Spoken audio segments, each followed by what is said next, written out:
चलिए देखिए, आप लोग इसी तरह से अपना प्यार और आशीर्वाद बनाए रखिए, देते रहिए और वीडियो को शेयर करते रहिए। तो चलिए, आज हम लोग का बिहार पुलिस का जो क्लास है साइंस का, ये छठा क्लास है और इससे पहले हम लोग 130 क्वेश्चन को कवर कर चुके हैं।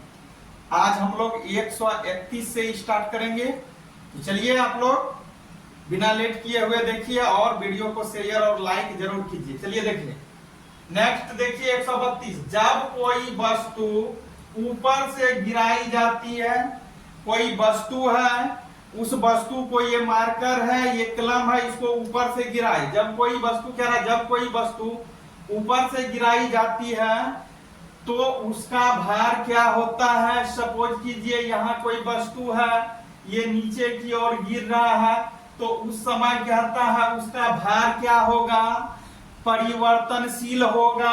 याद रखना है, आंसर होगा परिवर्तनशील। परिवर्तन आ जाएगा उसके भार में। चलिए आगे देखिए, कह रहा है भू अस्थिर उपग्रह की ऊंचाई, कह रहा भू अस्थिर उपग्रह की ऊंचाई पृथ्वी से कितनी होती है। तो याद रखना है 3600 किलोमीटर। कितना? 3600 किलोमीटर। आगे देखिए,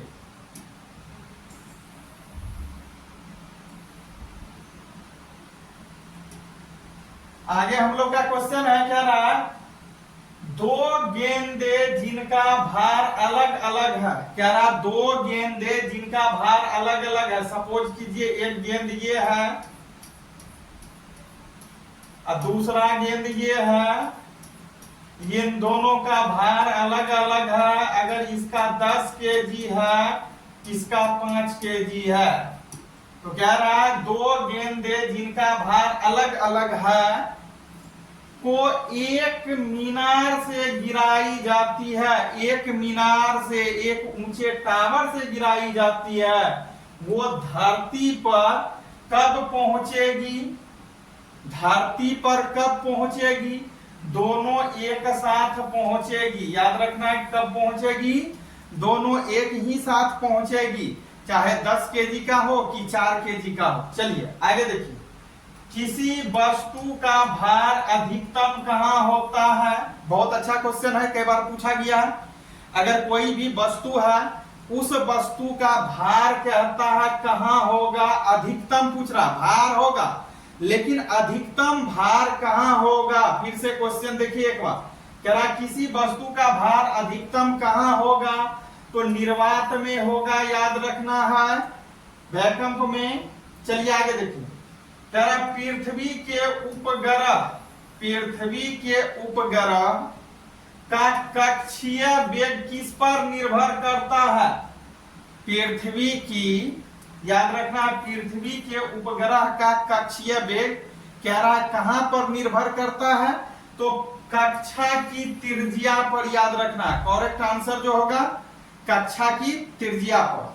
चलिए आगे देखिए क्वेश्चन, कह रहा किसी ग्रह के परिक्रमण काल का वर्ग T2 सूर्य से उसकी औसत दूरी के घन RQ के होती है।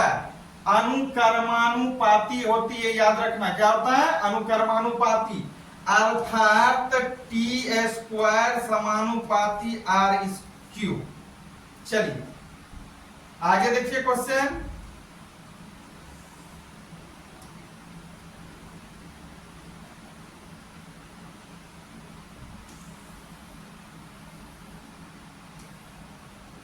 आगे जो क्वेश्चन है हम लोग का,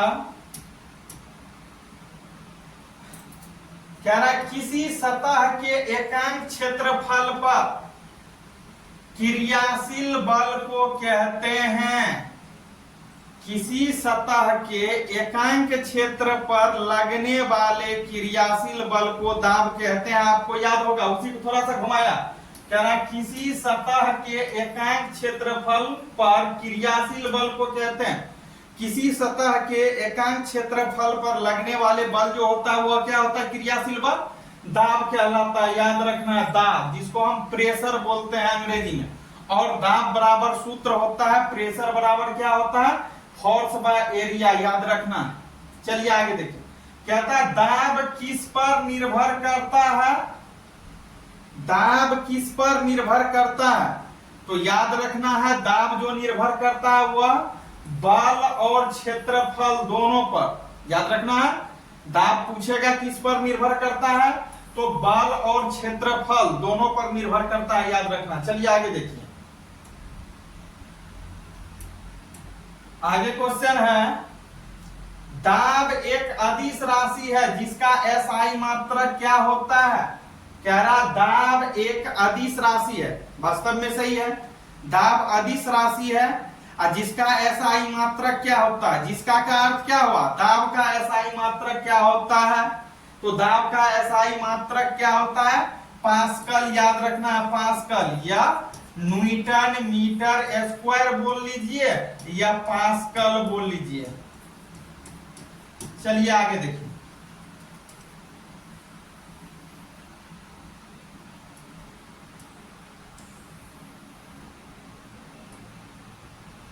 आगे का क्वेश्चन है, आगे है किसी सतह के एकांक क्षेत्रफल पर लंबवत लगने वाले बल को क्या कहते हैं। किसी सतह के क्षेत्रफल पर लंबवत लगने वाले, लंबवत क्या हुआ, लंबा सीधा ऐसे, तो कहता है किसी सतह के एकांक क्षेत्रफल पर लंबवत लगने वाले बल को क्या कहते हैं, परनोद कहते हैं, याद रखना है परनोद। फिर देखिए आगे दिया हुआ है परनोद का एसआई मात्रक क्या होता है, परनोद का एसआई मात्रक जो होता है वह होता है पास्कल, याद रखना। और पास्कल को पूछता है किससे डिनोट करते हैं, याद रखना है पी से। चलिए आगे देखिए, आगे क्वेश्चन है, द्रव पदार्थों का दाब किस पर निर्भर करता है। द्रव पदार्थों का दाब जो होता है वह किस पर निर्भर करता है, तो याद रखना है द्रव पदार्थ का दाब जो निर्भर करता है द्रव के भार पर और द्रव के घनत्व पर, दोनों पर, द्रव के भार पर भी निर्भर करता है और इनके घनत्व पर भी निर्भर करते हैं। आगे देखिए क्वेश्चन,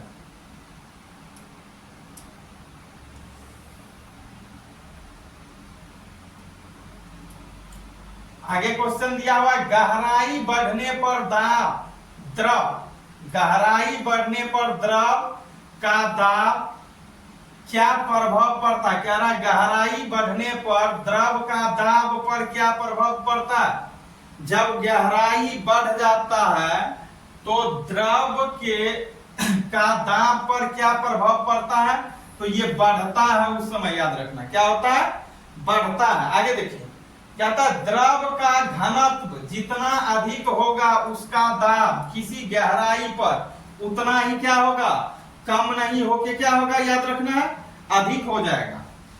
चलिए आगे देखिए, कह रहा है यदि द्रव की गहराई h, कह रहा है यदि द्रव की गहराई h, द्रव का घनत्व d, डेंसिटी जिसको बोलते हैं, और गुरुत्वीय त्वरण g हो तो दाब P बराबर उस समय क्या होगा, h dg, याद रखना। चलिए आगे देखिए,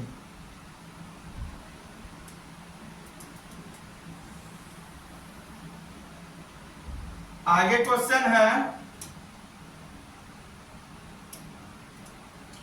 आगे कह रहा है गुरुत्वीय प्रभाव को नगण्य माना जाए तो संतुलन की अवस्था में द्रव के भीतर प्रत्येक बिंदु पर दाब समान होता है। कौन से नियम कहलाता है, यह पास्कल साहब का नियम है, ये पास्कल साहब ने नियम दिए थे, ये नियम जो है, ये थ्योरी जो है पास्कल साहब का, याद रखना। चलिए आगे देखिए,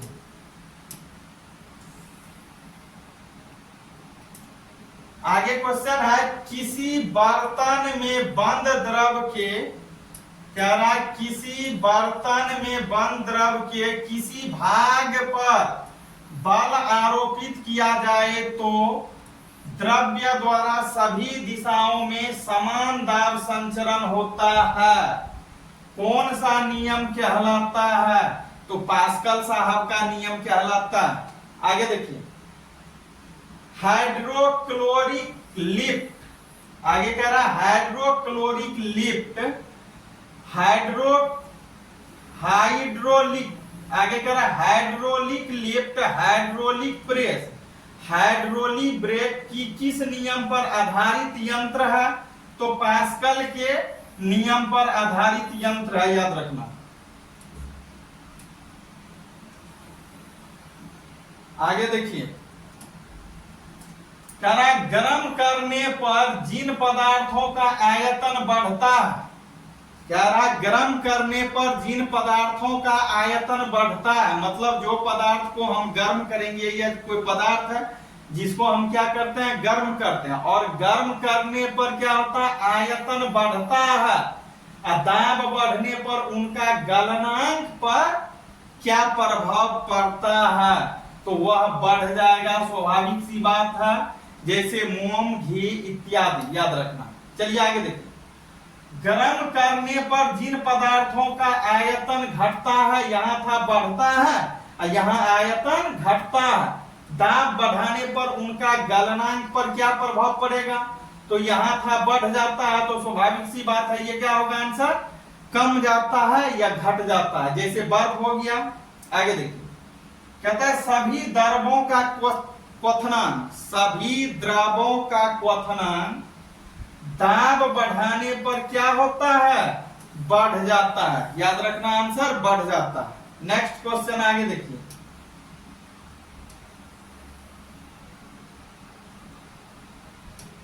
आगे क्वेश्चन है वायुमंडलीय दाब का एसआई मात्रक क्या होता है? वायुमंडलीय दाब का एसआई मात्रक जो होता है बार होता है, याद रखना। आगे देखिए, क्या रहा, एक बार बराबर होता है, पूछेगा कि एक बार बराबर कितना होता है, तो याद रखना है 10⁵ न्यूटन या मीटर स्क्वायर। चलिए आगे देखिए क्वेश्चन, कह रहा है पृथ्वी की सतह से ऊपर जाने पर वायुमंडलीय दाब कम जाता है कि बढ़ जाता है? तो याद रखना है कम जाता है, यानी घट जाता है। पृथ्वी के सतह से जब ऊपर हम जाते हैं या कोई वस्तु जाता है तो उसका भार जो होता है क्या होता है, वायुमंडलीय दाब घटता है। चलिए आगे देखिए, पहाड़ों पर खाना बनाने में कठिनाई क्यों होती है? पहाड़ है, उस पहाड़ पर खाना बनाने में कठिनाई क्यों होती है? इसलिए होती है कि वहां पर वायुमंडलीय दाब कम हो जाता है, वायुमंडलीय दाब कम होने के कारण पहाड़ पर खाना बनाने में कठिनाई होती है या दुविधा की स्थिति होती है। चलिए आगे देखिए, आगे क्वेश्चन है वायुमंडलीय दाब को किसमें मापा जाता है? वायुमंडलीय दाब को किसमें मापा जाता है? याद रखना बैरोमीटर में मापा जाता है, बैरोमीटर। वायुमंडलीय दाब को हम लोग किसमें मापते हैं? बैरोमीटर में मापते हैं। चलिए आगे देखिए,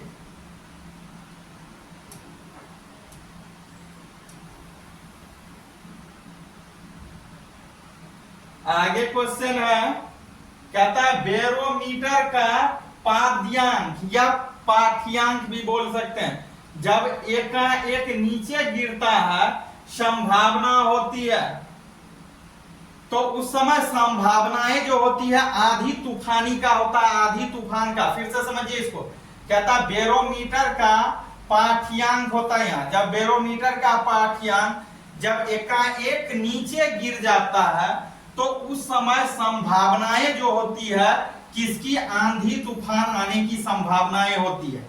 चलिए आगे देखिए, क्या ना, जब बैरोमीटर का पाठ्यांक, यहां पाठ्यांक होगा, जब बैरोमीटर का पाठ्यांक धीरे धीरे नीचे गिरता है, स्लो स्लो स्लो स्लो नीचे गिरता है, तो किस चीज की संभावनाएं होती है? तो उस समय वर्षा होने की संभावनाएं होती है या बारिश होने की संभावना जो होती है वह बढ़ जाती है। आगे देखिए, क्या ना, जब बैरोमीटर का पाठ्यांक धीरे धीरे ऊपर उठता है तो संभावना होती है, क्या रहा, जब बैरोमीटर का पाद्यांक यह पाठ्यांक याद रखना, जब बैरोमीटर का पाठ्यांक धीरे धीरे ऊपर उठता है तो संभावना होती है, यह संभावनाएं होती है, दिन साफ होने के संभावनाएं होती है। चलिए आगे देखिए, आगे दिया हुआ है 1 सेंटीमीटर पारा दाब होता है, 1 सेंटीमीटर पारा दाब बराबर होता है 1.3333 गुना 10⁻³ पास्कल, याद रखना। चलिए आगे देखिए क्वेश्चन,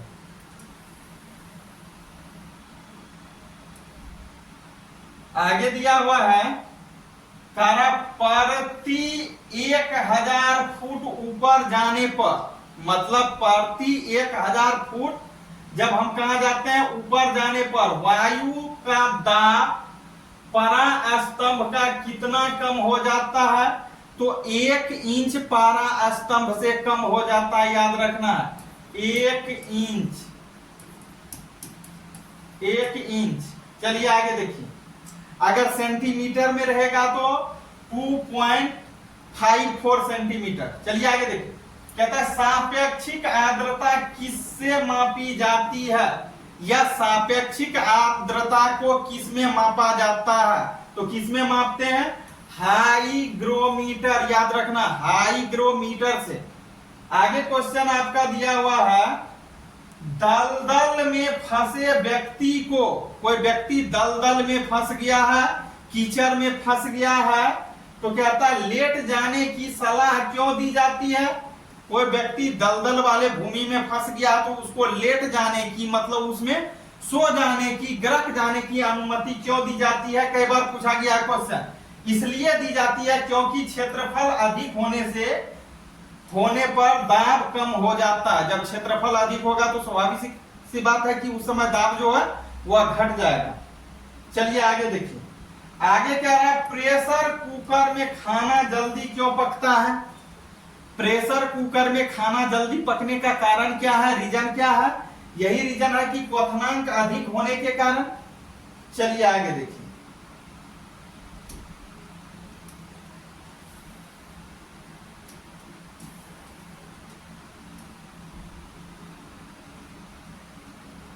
आगे क्वेश्चन है,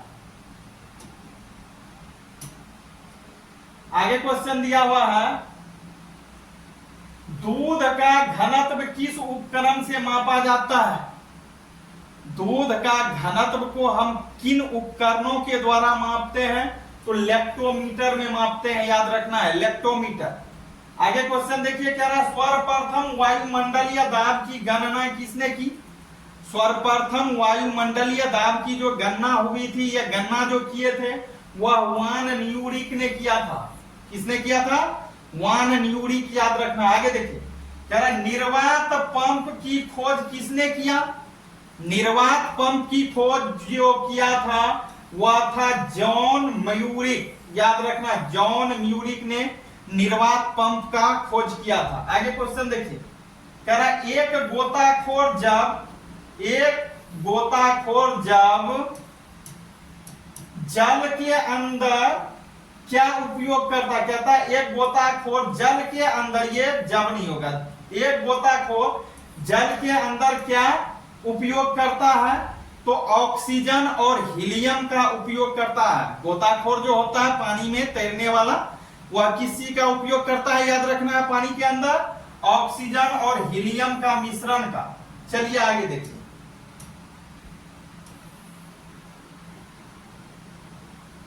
आगे आपका क्वेश्चन है, कह रहा एम द्रव्यमान का पिंड भी वेग से, ये इससे पहले भी हुआ था, इस पे आधारित क्वेश्चन। कह रहा एम द्रव्यमान का पिंड भी वेग से r त्रिज्या के वृत्तीय पथ पर चलता है।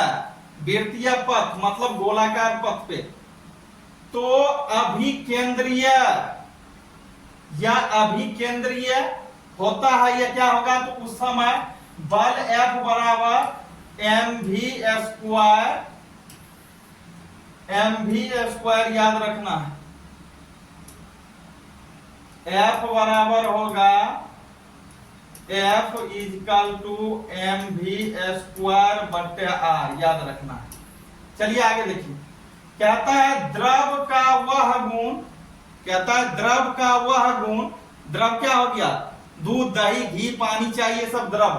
तो कहता है द्रव का वह गुण जिसके कारण कोई वस्तु पर ऊपर की ओर एक बल लगता है, इसे क्या कहते हैं, उत्प्लावन बल। जैसे आपका कुआं है बहुत बड़ा, इस कुआं में बड़ा हो कि छोटा हो, इस कुआं में बाल्टी डालते हैं पानी का, बाल्टी से रस्सी को लेकर के खींचते हैं, रस्सी से बाल्टी को खींचते हैं पानी में डालते हैं। जिस समय डालते हैं तो सीधे चले जाता है कहां, कुएं के अंदर। लेकिन जब दो चार बार इस रस्सी के सहारे बाल्टी को डोलाते हैं, हिलाते हैं, तो आप देखे होंगे कि इसमें पानी फुल हो जाता है, भर जाता है। लेकिन जब तक बाल्टी पानी के अंदर रहेगा आपको जीरो वेट बुझाएगा, कुछ भी भार नहीं। लेकिन जैसे ही पानी के सतह से ये ऊपर उठेगा, ऊपर आएगा, बाल्टी पूरा भार बुझाएगा। ऐसा क्यों होता, उत्प्लावन बल के कारण ही होता। तो फिर से इस क्वेश्चन को समझिए, क्या रहा, द्रव का वह गुण जिसके कारण कोई वस्तु पर ऊपर की ओर एक बल लगता है, इसे क्या कहेंगे, उत्प्लावन बल। उत्प्लावन बल जो होता है किसी वस्तु को ऊपर की ओर धकेलता है, इसे बोले। तो चलिए देखिए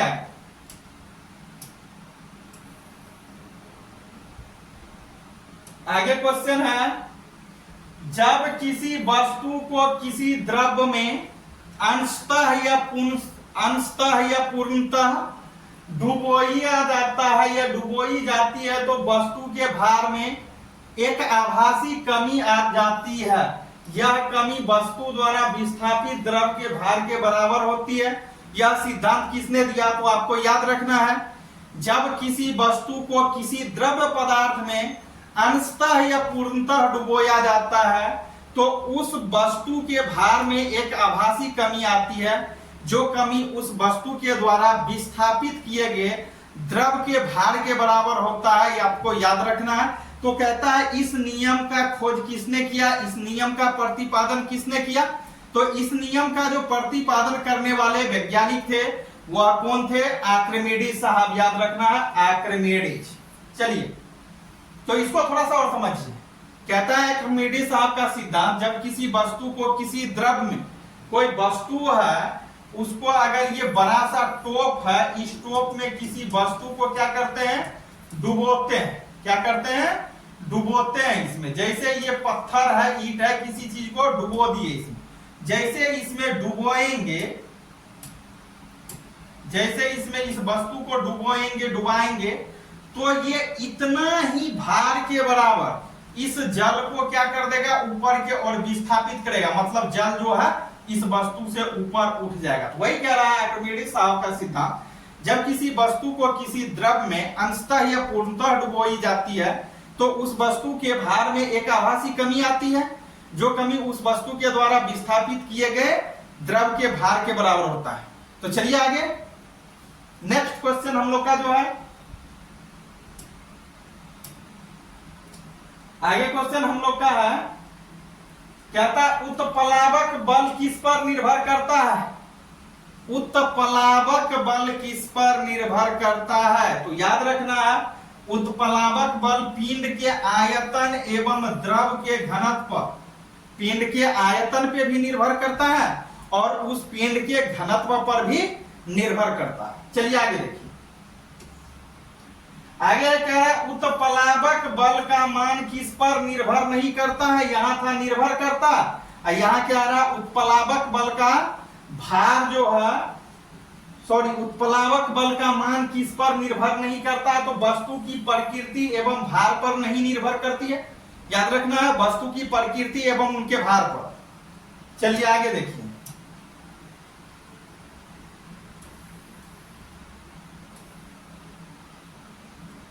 चलिए आगे, इससे आगे कल होगा क्लास, बहुत हो गया।